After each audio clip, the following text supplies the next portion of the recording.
আসসালামু আলাইকুম, ডক্টর ফাহমিদা আজিম কাকুলি বলছি রেনবো ম্যাটারনিটি ক্লিনিক থেকে। বলছিলাম ধারাবাহিকভাবে জ্বরের কথা। তো অন্যতম একটা কজ হচ্ছে UTI, urinary tract infection in pregnancy. এটা খুবই কমন এবং আমাদের দেশের মানে যারা প্রেগনেন্ট মহিলাদের এটা খুব বেশি এর প্রিভিলেন্স বলেন, এবং এরকম সিমটম নিয়ে প্রস্রাবে জ্বালা পোড়া বা এসিমটোমেটিকও থাকতে পারে, আমাদের কাছে প্রায় আসে।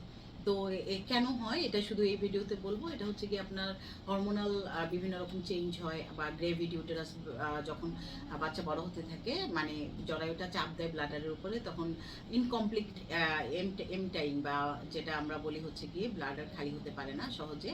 তারপরে হচ্ছে শর্ট ইউরেথ্রা বা আমাদের ইমিউন সিস্টেম তখন প্রেগনেন্ট মহিলাদের অনেক কমে যায়।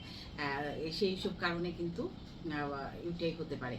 এর মানে কনসিকুয়েন্স যদি অনেকদিন পারসিস্ট করে, এটা কিন্তু বাচ্চা বা মায়ের অনেক ক্ষতি করতে পারে। বলছি আমার নেক্সট ভিডিওতেই। ভালো থাকুন, সুস্থ থাকুন।